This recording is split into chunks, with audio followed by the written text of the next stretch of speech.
you wanted the best, you've got the best podcast, the hottest podcast in the world. The Chris Voss Show, the preeminent podcast with guests so smart you may experience serious brain bleed. The CEOs, authors, thought leaders, visionaries, and motivators.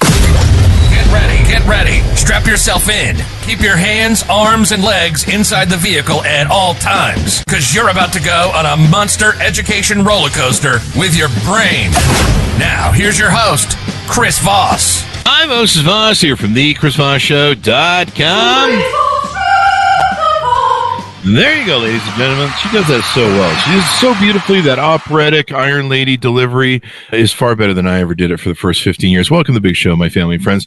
As always, we have the most smartest minds and brilliant people on the show, the CEOs, the billionaires. In fact, I'll tease out, there's another billionaire coming on the show again. It's not one we've had before, but there's another one we're working from Silicon Valley that's coming on for a new book. The White House Presidential Advisors, the Pulitzer Prize winners, the great authors, the minds that share with you all the great stories come on the show and improve the quality of your life, inspire you, motivate you.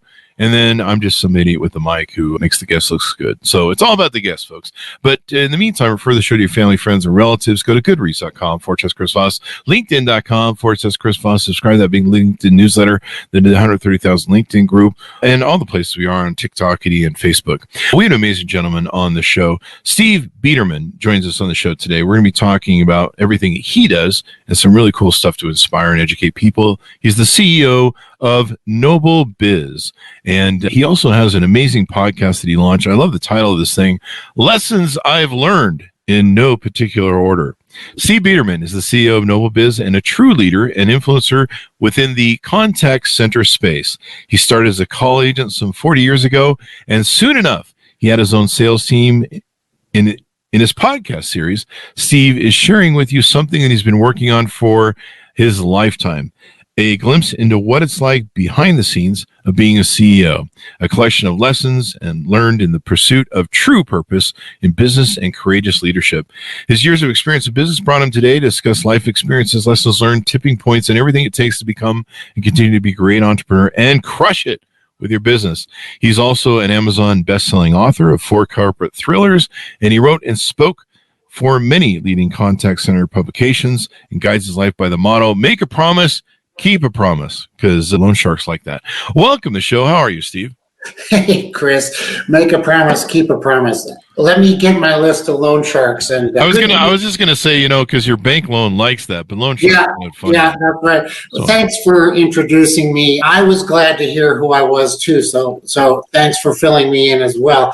I am the CEO of Noble Biz, and we're a technology provider for contact center communications all over the world. So we're a global leader in that arena, and I've been in it for about 25 years. After building global offices, though, and traveling through different communities around the world, I realized that there was a lot of intrigue, and I began to fill out my slow time with this idea of corporate thrillers and following this CEO around the world. So that's what you were referring to with that. And then I realized, I know a lot of stuff, but I have no idea how that happened because I'm not the most highly educated. I'm really not the smartest. And honest to God, I am running from those loan sharks. So maybe I should just say how I do that. And that was, how'd that happen? And that was in no particular order. There you go. That sounds like an interesting way to live your life. So now you created this podcast. You're compacting the knowledge that you've gained over all these years, sharing with people and helping entrepreneurs improve the quality of their business and life. I'll tell you, honestly, it's a work of a lifetime for me. And all kidding aside, it's my favorite thing to do. I love running my company, and I love building our teams and mentoring and coaching I can come in contact with and influence. But really kind of getting out of your head how you learned what you learned. When I started in business, nobody helped me do anything. And the mentors that I had in my life were ones that I adopted that never knew that I was adopting them. So they weren't like, I'm going to be your mentor, Steve, just follow me along. I didn't have that. And a lot of hard-earned moments, a lot of moments of just living to fight another day. And through that, being able to build a couple different global leaders in technology, and in fact, in not being a technologist, I realized, this had to happen somehow. It isn't just you're lucky, or it isn't just good decisions all the time. Mm-hmm. And it was really, I picked up and I learned things. I learned formulas. And I think that people need to understand that life just happens, right? We react to it. And if I heard another one of your podcasts, Chris, on doing the next right thing. And it's really often that, just do the next right thing, but remember what you did and debrief on it. And then I lay all that out in our podcast, and now turning those podcasts into a book series that hasn't yet been released. Oh, that'll be great to look forward to, because you've written several books before and putting out a book series for that. What you're talking about, I think, is kind of what I discovered is somewhere in my journey as an entrepreneur that I had like a little toolbox. I used to call it my toolbox. Mm-hmm. And it was kind of my operational manual, my operational functionality of what I would do. And I would usually turn to it too when I would get off course. I'd be partying or having too much fun or traveling too much, and the business would start to suffer and things would start going down. And I'd be like, whoa, we got to get back to basics, the John Wooden back to basics. And so it was a toolbox that I would always turn to when I'm like, okay, well, things are failing right now because I'm probably not doing the stuff I'm supposed to be doing.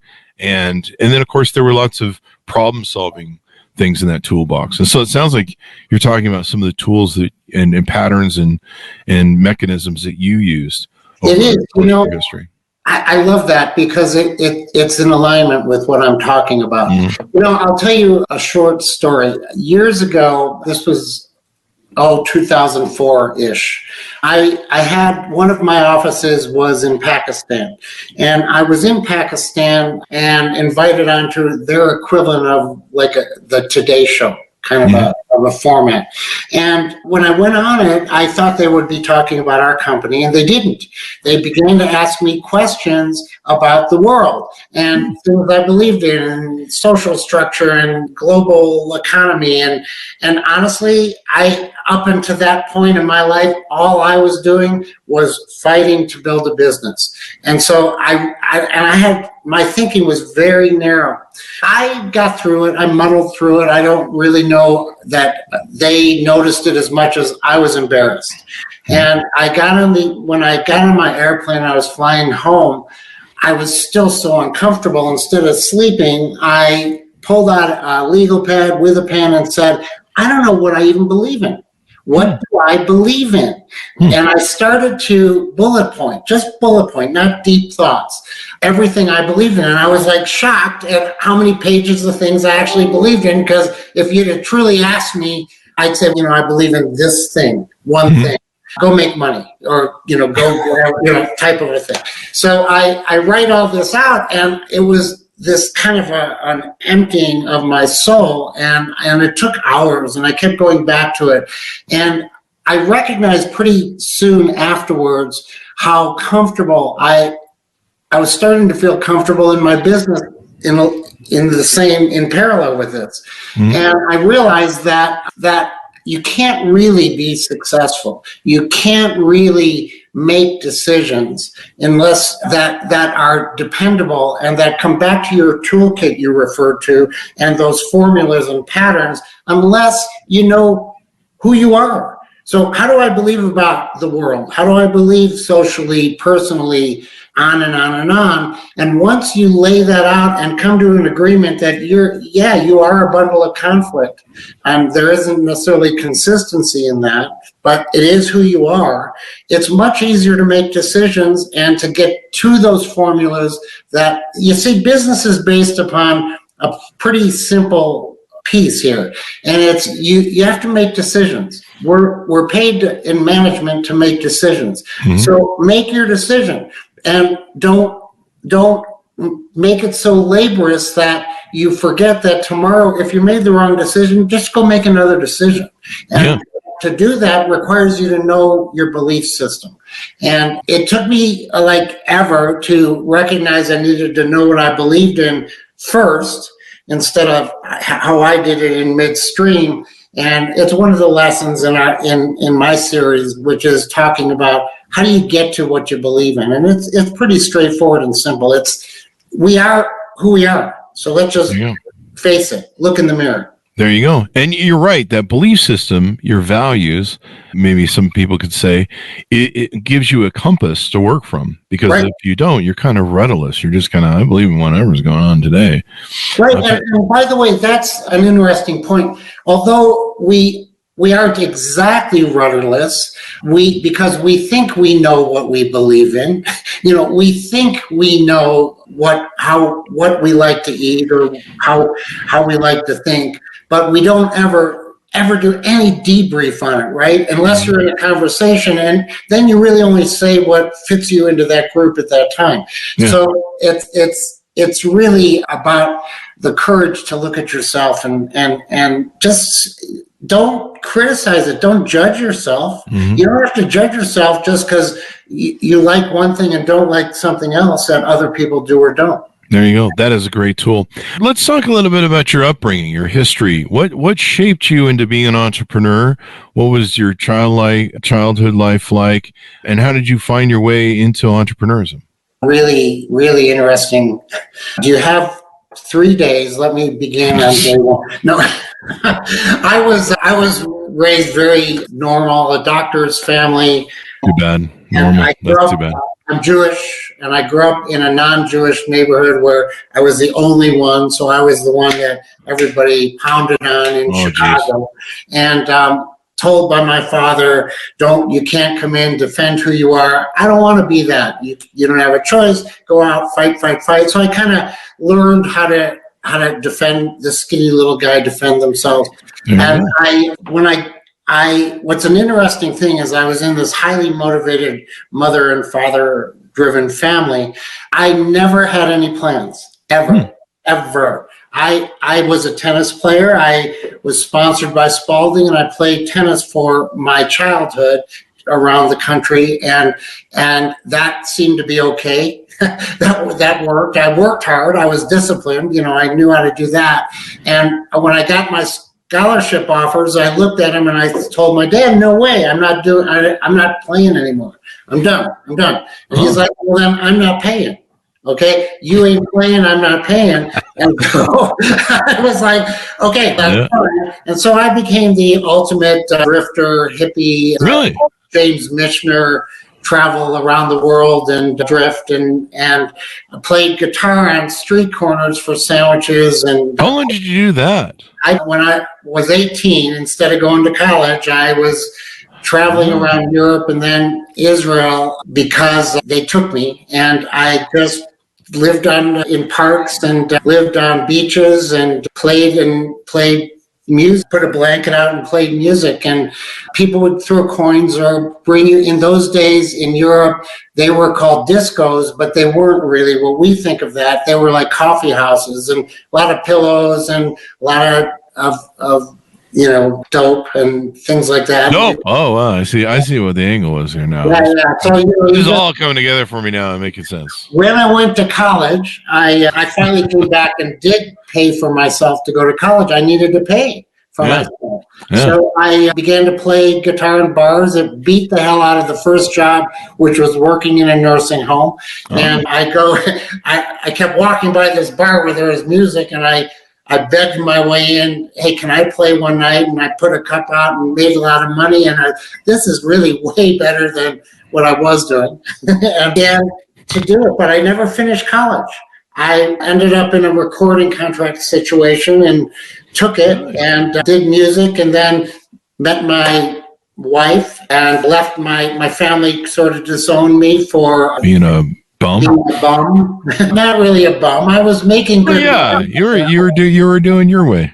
And then I got picked up. I quit music, walked away from my recording contract, hopped on I-95 in Florida where my contract was, with Pickwick International, and I had no money, and I hitchhiked out of town, got picked up by magazine salespeople, a gypsy group, and they taught me how to sell for a month, and I ran away to Denver, Colorado, stopped there, no money, slept on a floor, did 5 different jobs, said I'm never going to make money playing music again. I'm going to prove to that damn father of mine I know how to do something. And my wife, who I met, said, I would marry you, but you have to have one job, not 5. Yeah. You just need one job. And she's going to set you straight.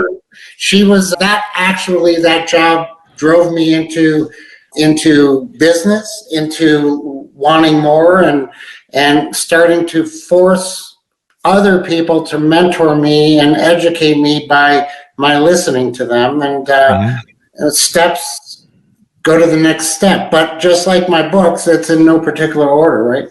There you go. So the wife helps kind of get you down the road there. But it's interesting. You went a lot of journey. I didn't go to college. I was supposed to go to college with a Pell Grant, and I started my first company by accident because I got fired from McDonald's for having long rocker hair, and stories in my book. And I decided to skip college and never went back. Now I did, full disclosure, because sometimes the kids get a hold of what I say and they go, Chris didn't go to college either.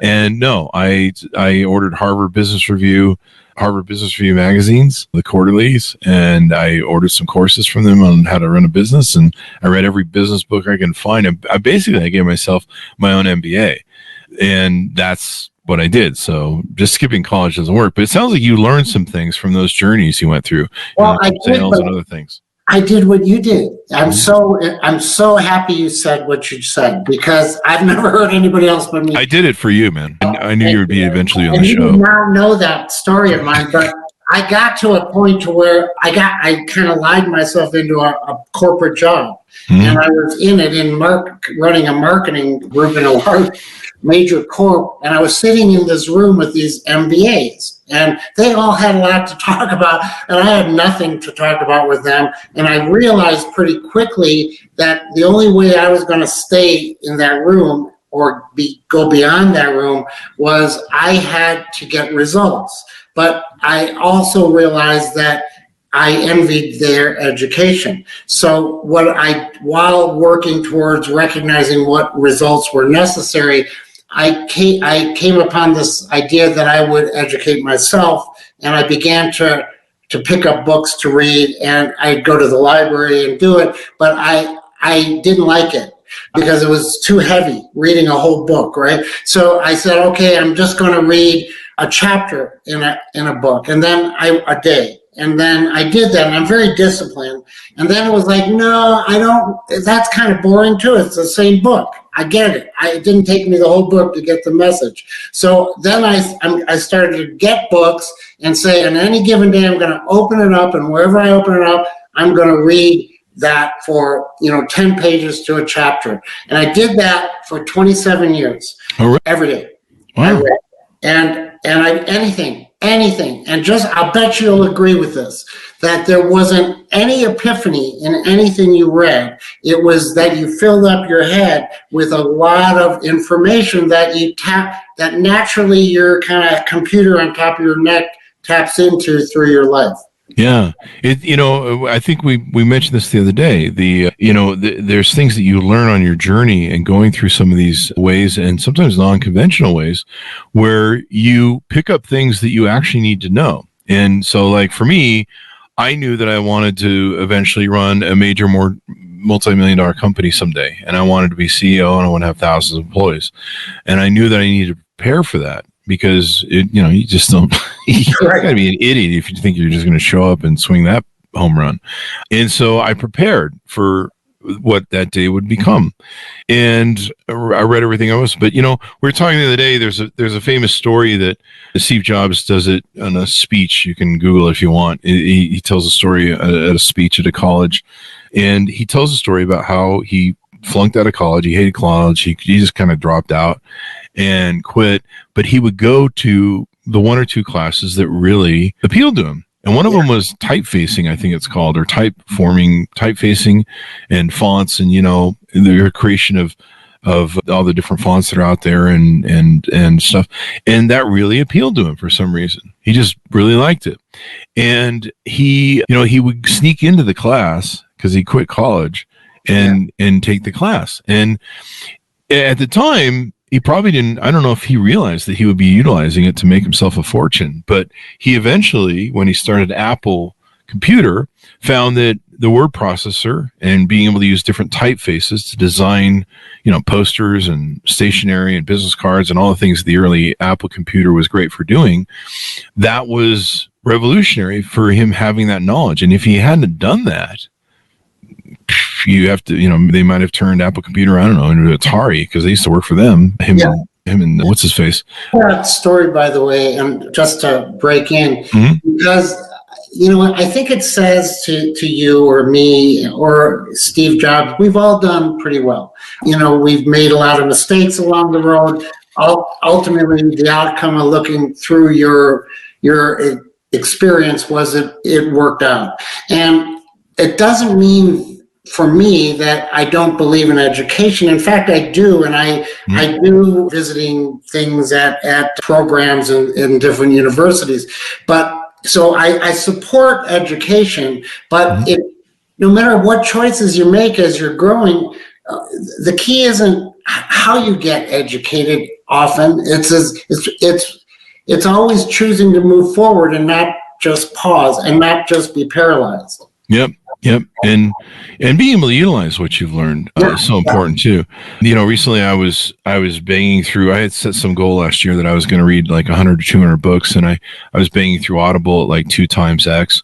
And I had somebody come on the show and they're like, that's a really dumb idea. And I go, why? Because you're not really focused on absorbing the information you're given. You're just focused on banging through the book and listening to it. And you probably remember most of it for, I don't know, a day after or half a day after, but then it's gone. And he goes, it's better to take your time, pour through a book, read it, soak into it, marinate in it, and everything else. And I'm like, God, you're right. I mean, there's so many books that I've read, and people are like, what was in it? And I'm like, I don't know. I can remember the title. Yeah, I never remember the author, by the way. Oh, well, that's not right.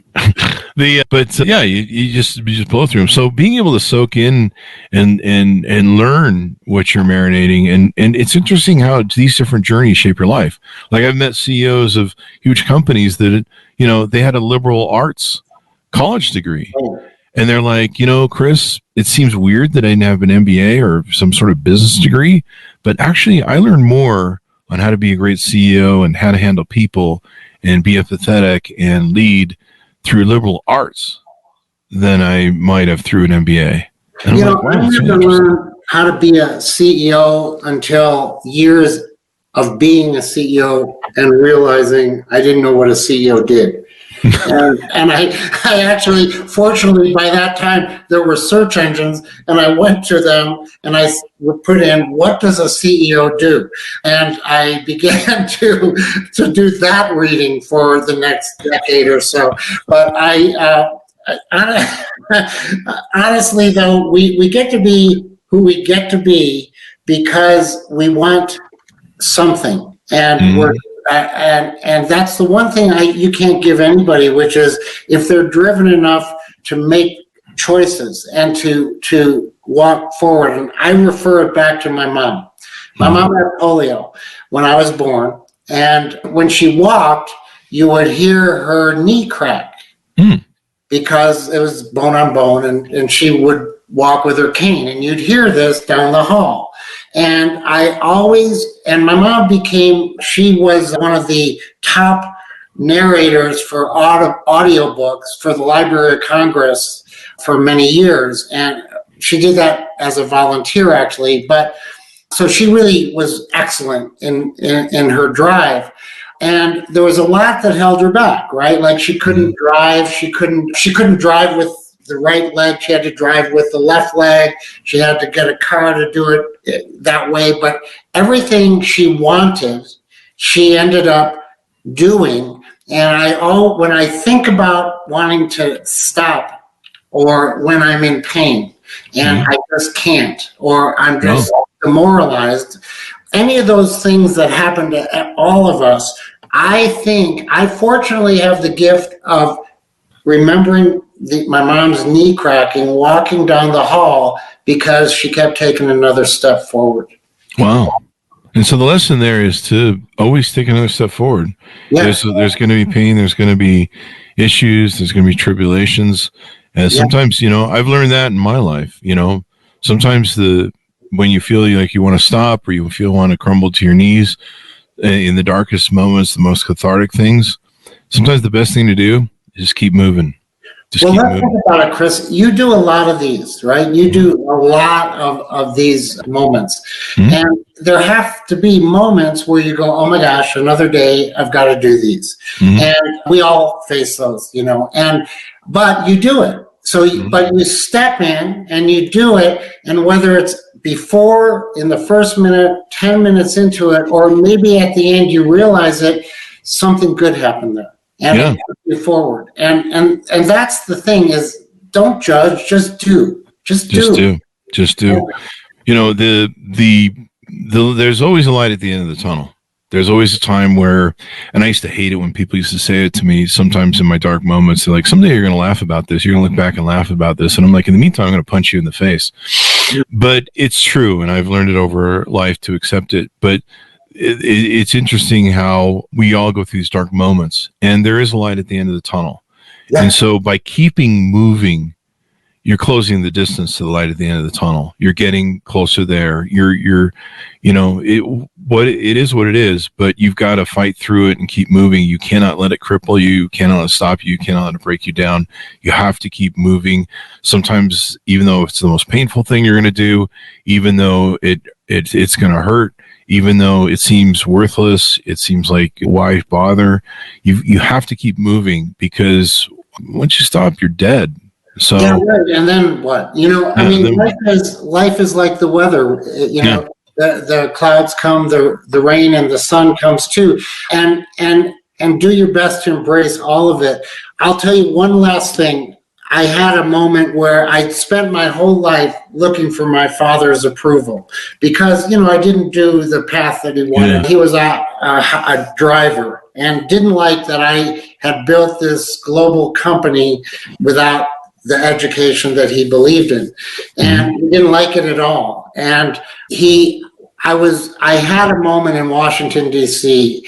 where I had the opportunity to be on stage with Condoleezza Rice, one of the prime minister of the PLO, and Walter Isaacson and some other serious people. And after that, and it was for a charitable group that I had put together called Commerce for Peace. So I go see my parents, and there were photographs of me with Condoleezza Rice and things like that. Wow. And I was proud, right? I was like, how'd this old hippie end up here, right? Kind of a thing. But more than that, I just wanted my dad to say, I'm proud of you, right? And instead, he said the opposite. And he said some nasty things about me being on stage with people that he didn't support, and negative. Mm-hmm.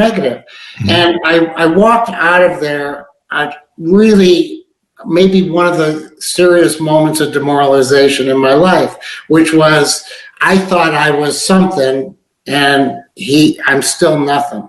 That was how I perceived it. And because no matter what I had done, in that moment, I realized that's what seemed important to me.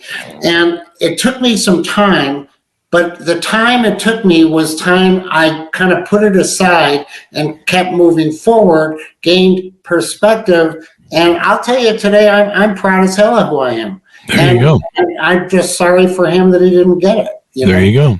The sins of the father or the sins of the son. Yeah. But you can't let that be put on you. There comes a time where you have to say, his sins are not mine. That's right. His weaknesses are not mine. His failures are not mine. It's an interesting dichotomy when you really think about it, the relationship between a father and a son, especially if there's contention there.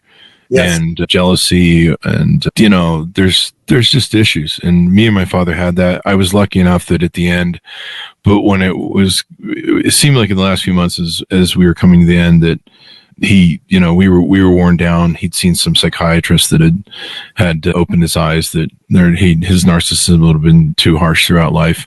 And he apologized to all of us. And so we sat down and we cleared all the decks. Did you ever get a chance to do that with your father?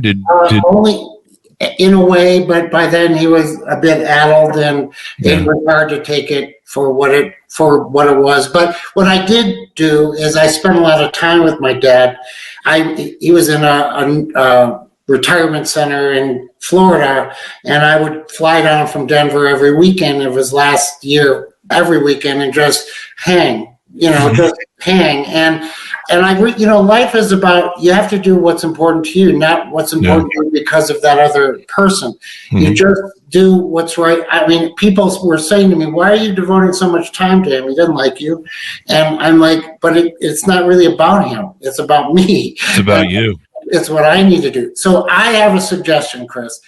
My book, Lessons I've Learned in No Particular Order, you should join me, and you should become a co-author of it. We can talk about that off the thing. That would be definitely an interest to me because I'm working on my second book. But yeah, I remember how long it took me to get my dad to say how proud he was of me, and I remember the exact moment in time because it was so hard to get, and I think it was like 35. But there was a lot of jealousy and resentment from my father. And we our whole lives we'd had issues with each other. I think I didn't start it. No, that's the thing. We're just growing up, right? We're just doing our. He was a man who tried his best, and that's sometimes all you can give people because that's sometimes all they have. Yeah. But moving on, you've led this great life. You're leading the podcast. So tell us about the vision you have for the podcast going out. What you are going to continue to keep putting out? How can people onboard with it? How can people get in touch so they're aware of what's going on? Okay. And then tease out to those books you're working on again. We'll do it. And thanks for sharing what you shared too, Chris. You got it. Was meaningful to me. I hope everybody listening.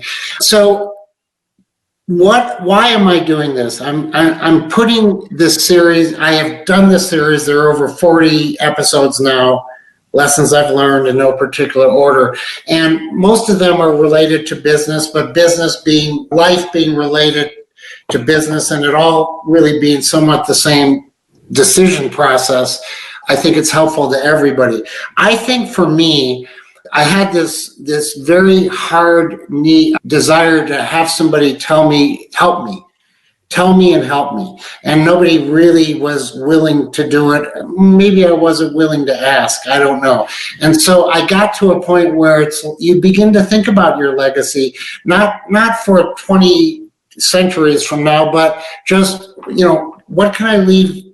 What seed can I put in the world that benefits it? And to me, it's my life's experience. And maybe I can give to this next generation something they themselves may need, and it may help somebody. But I don't really know how. I'm not planning to put a constructive course in motion, or you come to this course, you get to go from A to Z and be better, because that's not how my life worked. But life does work if you work it. And let me share with you some of the stuff that happened to me in my life and see if it resonates for anybody at the time they need it. They say in things like AA that people will go in and they'll hear stuff, they don't like it, they're angry with it, it's not for them, and they leave. And somebody sober will say, it's too bad they didn't get what they should have gotten from it. But that's not how it is. So you go to that, you hear something, and then someday in your life, when it's necessary and you'll remember it, and that seed may just help you. And it's the same thing with my book. They're just different lessons, and that seed may, at the right time, not in time, but at the right time, help someone. And people can get a hold of it. The easiest way right now is go to LinkedIn, Stephen Michael Bederman. You'll see tabs for leadership, or click on them. Any of the videos are these. You can go to YouTube, Lessons I've Learned. My name, Stephen Michael Bederman, Apple, and onward. I did not prepare here to necessarily promote my book, simply to just be able to share this time with you. But I am now converting the podcasts into the written version and audio. We have the audio, but the written version, and it's taking on a little different slant, same information, but I'm not just taking the narrative and copying it over. I'm taking the lessons and saying them in a different way, the way you would when you write it. There you go. It's going to be wonderful to see. Steve, give us your .coms as we go out one last time. Say that one more time. Give us your .coms one last time. Okay. The company, and I hope that anybody in the contact center space comes to it, because we make a promise and we keep it, which is really our core value. It's www.noblebiz.com. And me, best way is Stephen Michael Bederman. Go to LinkedIn. There you go. Thank you very much, Steve, for being on the show. We really appreciate it. Chris, I enjoyed it. Thanks a lot, and I look forward to talking to you more. Let's do it. And thanks to our audience for tuning in. Go to goodreads.com/Chris Voss, LinkedIn.com/Chris Voss, Chris Voss, one on the TikTokity, and all those places on the internet. Thanks for tuning in. Be good to each other. Stay safe. And we'll see you guys next time.